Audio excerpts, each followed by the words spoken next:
Avui fa 5 anys que Isabel Belinchón, en aquest moment titular del jutjat número 1 de Nules, obria la investigació del cas Fabra.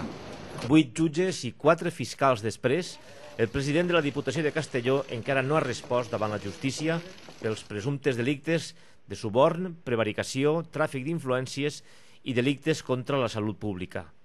Mentre les acusacions demanen de manera insistent un reforç perquè el jutjat acceleri els tràmits, el PP continua negant-se a aplicar a Fabra el seu codi ètic i el manté en el càrrec, alegant la presumpció d'innocència. No puedo hacer sino reiterar lo que tantas veces hemos dicho, incluso el señor Fabra, pues la necesidad de que concluya un proceso judicial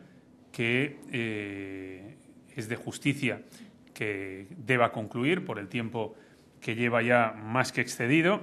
y, sobre todo, mientras esto se produzca, que el señor Fabra tenga, como tenemos con los ciudadanos, el derecho a acogerse a la presunción de inocencia y el derecho también a ser juzgado. Y en ese sentido, pues lo que hay que reiterar, lo que desde el primer día pidió el propio señor Fabra, pues que pueda defenderse donde le corresponde, que es en los juzgados, y tener el pronunciamiento judicial que corresponda. Y bueno, confío en que pueda ser pronto. Permitan ustedes que, por respeto a las actuaciones judiciales, no entre en la valoración de las distintas actuaciones judiciales que las hacen reiteradamente el Consejo General, incluso en ocasiones el propio señor Fabra. Solo destacaré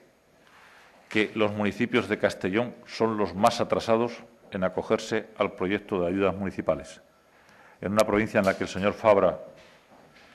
gobierna con una mayoría más que holgada, no parece que entre sus preocupaciones prioritarias el acogerse a un dinero que el Gobierno de la Nación pone a disposición de todos los ayuntamientos, que es la incidencia que tiene en los ciudadanos el señor Fabra.